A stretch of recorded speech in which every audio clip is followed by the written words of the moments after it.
आ रहा है। 5 से 12 मार्च के बीच भारत बॉर्डर पर ऐसा क्या करने जा रहा है कि मुनीर एंड कंपनी का गला सूख रहा है। पाकिस्तान के अंदर कितने मोर्चे खुल गए हैं, अब इसका चैप्टर। भाई, हमला अमेरिका ने इजराइल के साथ मिलकर ईरान पर किया, लेकिन सबसे ज्यादा पैनिक में पाकिस्तान है। पाकिस्तान चिल्ला रहा कि भारत मारने आ रहा है, भारत मारने आ रहा है। मुनीर एंड कंपनी का गला सूखने लगा है। आप देखिए कि पाकिस्तान के राष्ट्रपति कह रहे हैं कि भारत एक और हमले की तैयारी कर रहा है। पाकिस्तान के रक्षा मंत्री कह रहे हैं कि ईरान के बाद पाकिस्तान का नंबर आने वाला है। भारत, इजराइल और अफगानिस्तान मिलकर एक अलायंस बना सकते हैं। आज पाठशाला में आपको बताऊंगा कि भारत ने बॉर्डर पर ऐसा क्या कर दिया भाई कि पाकिस्तान चिल्ला रहा कि भारत मारने आ रहा है और मुनीर एंड कंपनी का गला क्यों सूख रहा है। लेकिन पहले एक झलक देखिए। इस समय पाकिस्तान में हड़कंप मचा हुआ है। वहां के राष्ट्रपति ने क्या कहा है, पहले उसको सुनिए। पाकिस्तान के राष्ट्रपति कह रहे हैं कि भारत कभी भी मार सकता है। पाकिस्तान के रक्षा मंत्री अलग घबराए हुए हैं। ख्वाजा आसिफ ने कहा है कि इजराइल के इशारों पर ईरान पर जबरन युद्ध थोपा गया है ताकि पाकिस्तान के बॉर्डर तक पहुंचा जा सके।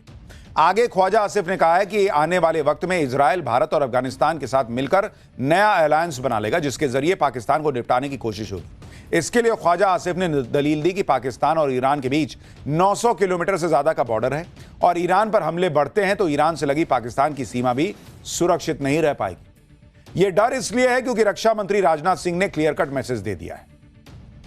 आज मैं कहना चाहता हूं, वह सिंदूर ऑपरेशन अभी रुका नहीं है। पाकिस्तान यदि अपनी हरकतों से बाज नहीं आया तो आज मैं फिर से रक्षा मंत्री होने के नाते कहना चाहता हूं, बहनों भाइयों, इस बार हम ऐसा जवाब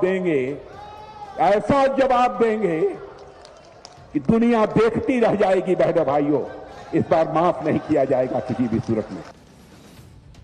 पाकिस्तान की घबराहट की कई वजह हैं। बॉर्डर पर जबरदस्त तैयारियों के बीच भारत ने एक बार फिर नोटाम जारी कर दिया है।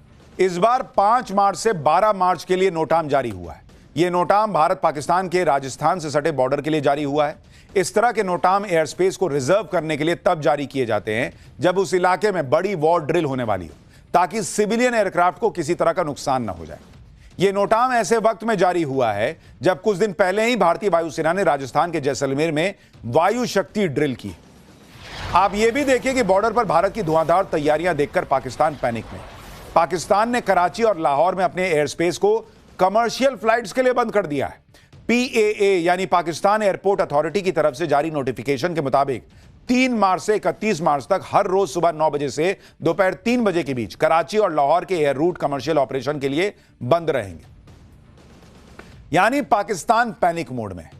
दूसरी बात, इधर अमेरिका और ईरान का जो युद्ध चल रहा है, उसमें अमेरिका के खिलाफ जो पाकिस्तान में लोग हैं वो अमेरिकी दूतावास पे हमले कर रहे हैं, अमेरिकी गोली चला के पाकिस्तानियों को मार रहे हैं।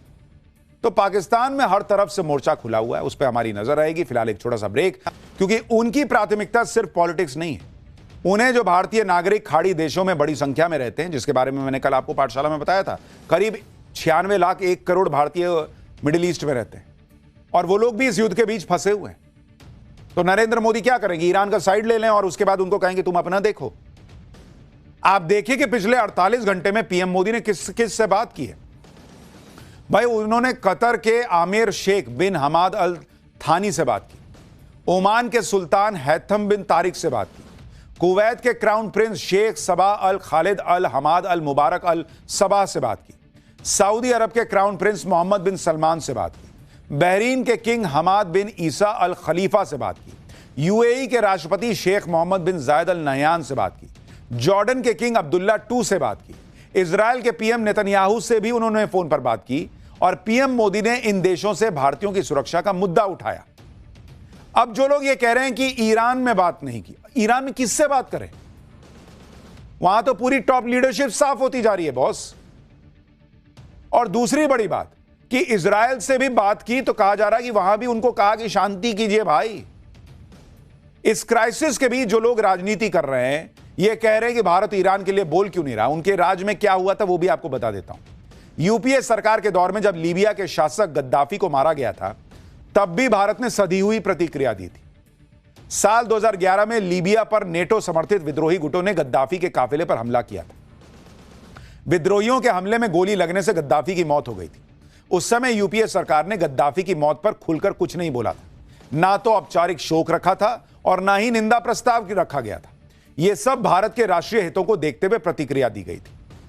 इंडी गठबंधन को इस बात से दिक्कत है कि पीएम मोदी ईरान पर कुछ नहीं बोल रहे हैं, खामनेई की मौत पर इजरायल और अमेरिका की निंदा नहीं कर रहे हैं।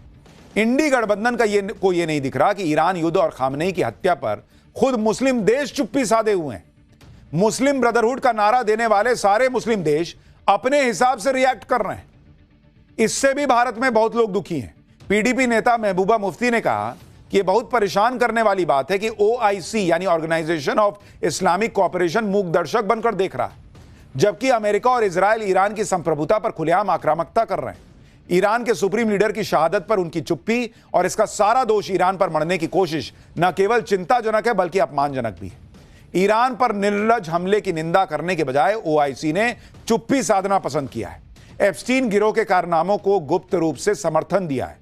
यह मुस्लिम उम्मा की सामूहिक चेतना और हितों के साथ गंभीर विश्वासघात का प्रतीक है। महबूबा मुफ्ती सवाल उठा रही हैं कि कहां गई मुस्लिम एकता। ईरान शिया बहुल है, इसलिए जो सुन्नी बहुल मुस्लिम देश हैं उन्हें ईरान में मारे जा रहे लोगों का दर्द महसूस नहीं हो रहा, या उन्हें अमेरिका से अपने रिश्ते बचाकर चलने। कहां गया मुस्लिम ब्रदरहुड, यह सवाल पूछा जा रहा है। खामनेई की मौत पर विपक्ष पूछ रहा है कि पीएम मोदी ईरान से बात क्यों नहीं कर रहे। ऐसे लोगों को देखना चाहिए कि पीएम मोदी इस वक्त कर क्या रहे। पीएम मोदी की प्राथमिकता युद्ध में फंसे भारतीयों को बचाने की है और पीएम मोदी ने पहले दिन से इस प्लान पर काम शुरू किया। युद्ध के बीच जहां सैकड़ों फ्लाइट्स कैंसिल हो रही हैं, लोग एयरपोर्ट पर फंसे हुए हैं, कई जगहों पर हमले के बाद एयरपोर्ट ऑपरेशनल भी नहीं है, ऐसे जगहों से भी भारतीयों को निकालने का काम भारत सरकार ने शुरू कर दिया। आज दिल्ली, मुंबई, चेन्नई, हैदराबाद में मिडिल ईस्ट से back to back flights land हुई। युद्ध के बीच से भारत लौटने वाले यात्रियों की खुशी का ठिकाना नहीं है। आप देखिए वो कितने खुश हैं। ये ऐसे ही आ गए क्या? युद्ध के बीच भारत कैसे अपने नागरिकों को वापस ला रहा, आप देखिए। आज मिडिल ईस्ट में फंसे हुए 2100 से ज्यादा भारतीय देश लाए गए। केबिन क्रू समेत 507 भारतीय दुबई से दिल्ली पहुंचे, 400 भारतीय दुबई से मुंबई पहुंचे, 300 भारतीय दुबई से चेन्नई पहुंचे और 300 लोगों को दुबई से बेंगलुरु पहुंचाया गया। 310 भारतीयों को अबू धाबी से दिल्ली लाया गया है, जबकि 300 यात्री दुबई से हैदराबाद पहुंचे। जो भारतीय यूएई और ओमान जैसे देशों से लौट रहे हैं वो क्या कह रहे हैं, सुनिए आप। मैंने कोई इंतजाम नहीं किया। मैंने 5 दिन पहले टिकट बनवा ली थी, लेकिन 3 दिन पहले 24 आवर के लिए फ्लाइट बंद कर दी गई थी। एयर इंडिया, इंडिगो, सलाम एयर, ओमान एयर सब बंद थी, लेकिन पिछले 24 घंटे से फ्लाइट खुल गई है, तो हम आगे इजीली, कोई दिक्कत नहीं है। रास्ते में भी कोई परेशानी नहीं हुई, कोई दिक्कत नहीं है। एयरपोर्ट का रास्ता भी क्लियर है, कोई दिक्कत नहीं हुई। वहाँ का प्रशासन भी हमें बहुत सहयोग कर रहा है, वहाँ की सरकार भी हमें सहयोग कर रही है। लेकिन डिफेंस सिस्टम बहुत अच्छे से काम कर रहा था, तो कोई भी मिसाइल गिरी नहीं, सब वहीं स्काई में ही एक्सटिंग्विश हो जा रही, इंटरसेप्ट हो जा रही। नहीं, कोई परेशानी नहीं है, कोई दिक्कत नहीं है। ओमान में कोई दिक्कत नहीं है, कोई परेशानी नहीं है, आराम से आए, कोई दिक्कत नहीं है। उधर ऐसा माहौल नहीं है, एकदम शांत है, एकदम कोई दिक्कत नहीं है। आप ये भी देखिए कि पीएम मोदी जिस मुश्किल वक्त में युद्ध के बीच से अपने लोगों को बाहर निकाल रहे हैं, उस सिचुएशन में ट्रंप क्या कर रहे हैं। अमेरिका ने इजरायल में फंसे अपने नागरिकों के सामने हाथ जोड़ दिए। इजरायल में अमेरिकी दूतावास ने अपने नागरिकों से कहा है कि यूएस एम्बेसी इस वक्त इजरायल में अमेरिकियों को निकालने या सीधे मदद करने की स्थिति में नहीं है। अगर आप अपना सिक्योरिटी प्लान बना रहे हो तो कुछ रूल्स को फॉलो कर लेना होगा। इजरायली टूरिज्म मिनिस्ट्री ने ताबा बॉर्डर क्रॉसिंग के लिए शटल चलाना शुरू कर दिया। पैसेंजर लिस्ट में शामिल होने के लिए इवैक्यूएशन फॉर्म के जरिए रजिस्टर करना होगा। यूएस एम्बेसी टूरिज्म मिनिस्ट्री के शटल के लिए कोई सिफारिश नहीं कर सकती। अगर आप इस शटल से निकलते हैं तो यूएस सरकार सुरक्षा की गारंटी भी नहीं दे सकती। जॉर्डन जाने के लिए एलियट तक शटल या टैक्सी से इत्जाक रॉबिन बॉर्डर क्रॉसिंग तक जा सकते हैं। यानी अमेरिका तक अपने नागरिकों के सेफ रिटर्न की गारंटी नहीं ले रहा, जबकि इधर नरेंद्र मोदी एक एक भारतीय को वॉर जोन से निकालने की कोशिश कर रहे हैं। फोन पे फोन घुमा रहे हैं इन मिडिल ईस्ट के देशों के राष्ट्रीय अध्यक्षों को, सुप्रीम लीडर्स को, कि भाई हमारे भारतीयों को देखना जरा आप। वहां पर चार्टर्ड फ्लाइट से लेकर स्पेशल फ्लाइट्स अरेंज की जा रही, और यहां लोगों का बस इसी में है कि इस पे नहीं बोले, उस पे नहीं बोले।